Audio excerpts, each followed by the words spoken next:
just a quick preview. Plan drawings are submitted to the city in Los Angeles. It's through something called a E-Plan LA.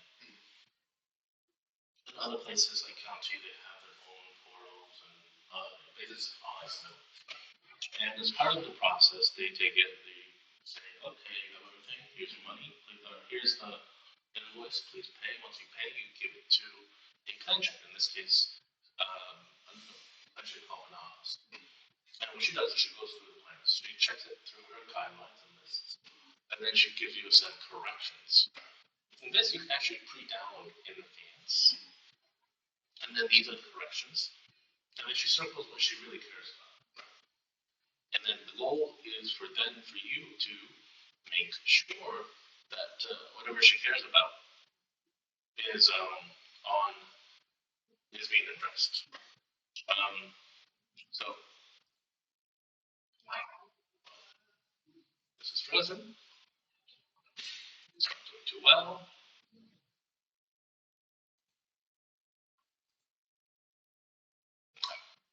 So one of the things we do is we are lazy.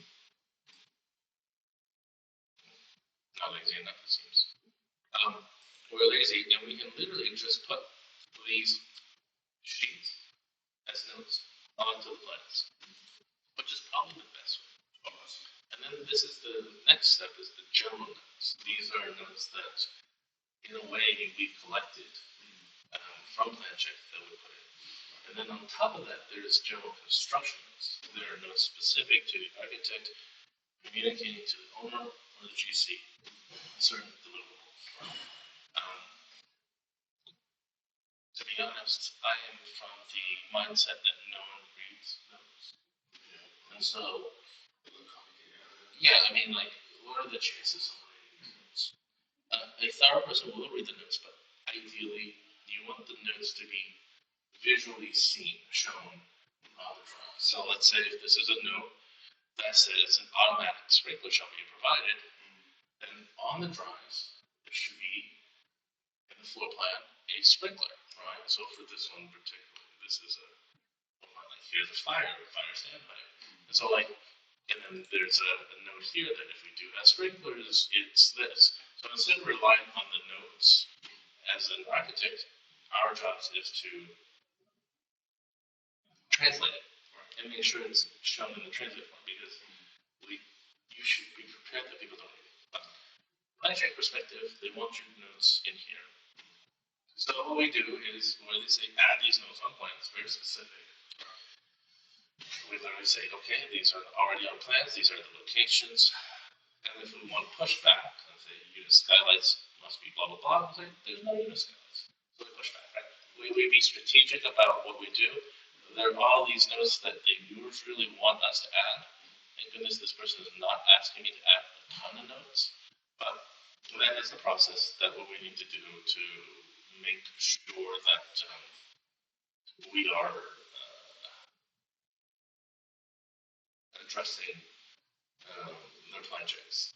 And so what we do is we receive a correction sheet, you save it, record it, and then you create a version called the annotated version, or noted, or with capturing your notes, your annotations. And then when you go back to PlanCheck, you say, here's the new drawings, here's the notes, go for it. I just printed a set, and this one. No, that's not it. We'll see how it goes. And if you have any questions, we can talk about it. But as part of the exercise that you're going to be doing for the bin sheets, you're going to read all that. That was maybe a draft. Yeah, you're going to read all these notes, and you're going to put a check mark next to them, and you're going to put a question mark to those that you don't understand. Okay. You know where these files are? Yeah. The movie session. Every session has a named projects file, architectural RTI, any file, just look and read them. As part of the template, though, what we're going to do is we're going to clean up the notes. These notes really need better approach to clean up. And I'm strategizing in my head how to do it. If you can think about it this way, it's like think of these notes as different sections. They're broken up to, if it's an LAFD, outside note, if it's a building, if it's an interior, it's about windows, if it's energy, if it's about security, if it's about blah, blah, a lot of different things. I think for us to really do it well, you want to have like a binder, like a dictionary, right? And then for each project, we would say, okay, well, this project needs sections A, B, C, F, E. And then you just pull those in and then you drop them in. Right. With those, you pull those and drop them in. So you kind of create like a note library, Yeah, I think so. I think that is that approach. Yeah, I'm sure. But I think also what happens is a lot of firms, because the typology is so similar, they just copy and paste it. Yeah. And that's what I've been doing. I've been copying and pasting and adding when needed.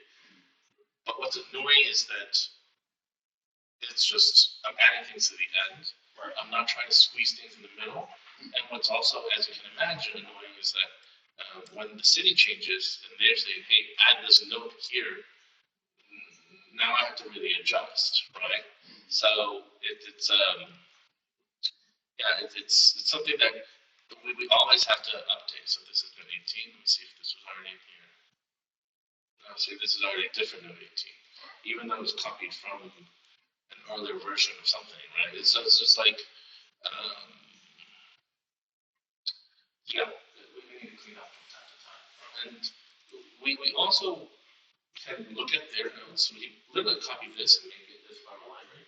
That doesn't mean that their notes are all correct or relevant. And so,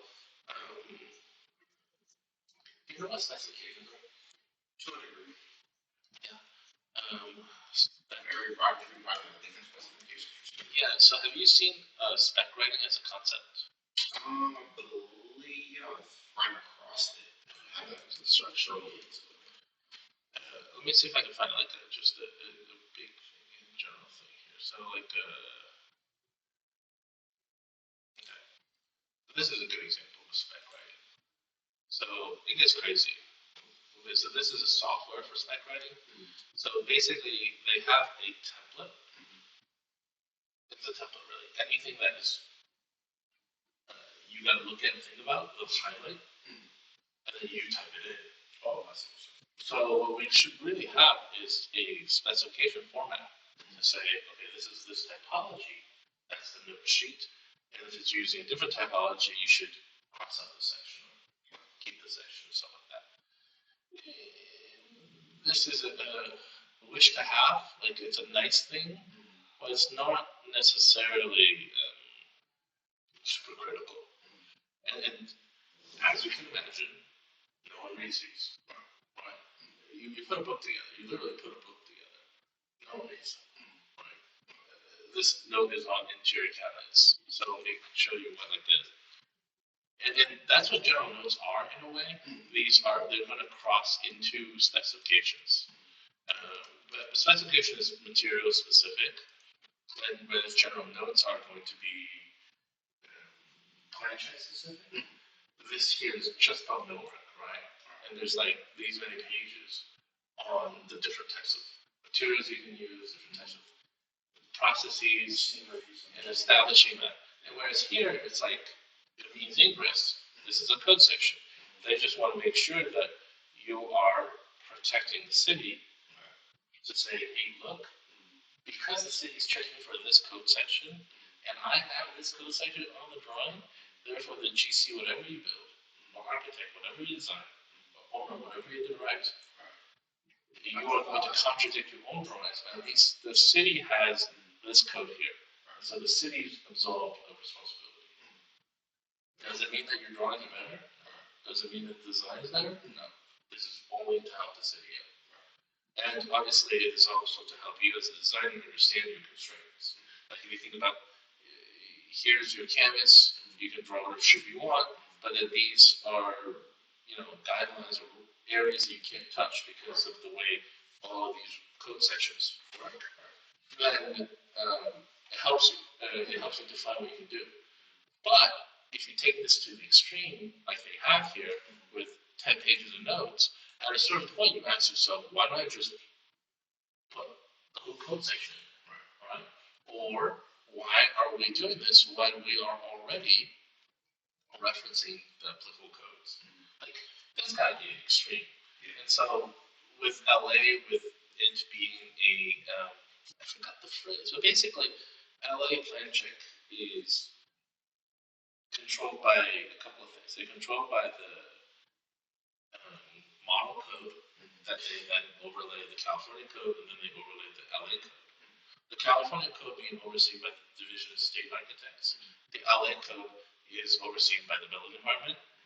They are also constrained, another layer on top, by the cumulative result of lawsuits that LA handles. So there could be a new lawsuit that's going on that we don't know about, that's going to generate a comment that they put in here. And so this list just keeps growing, and it's unfortunate because no one looks at them anymore, no one thinks about it. They just assume that this is best practices. And the inspectors, they have their own interpretations of all this stuff too. So, the best practices for an architect is to read the notes, read the code, understand the code, go through the plan check process, find deviations, or negotiate with plan check or revise plans, and then go from there. The notes should be understood as a part of a process and a reference, but know that your end user doesn't use it. Yeah, so, all right, that's pretty much it.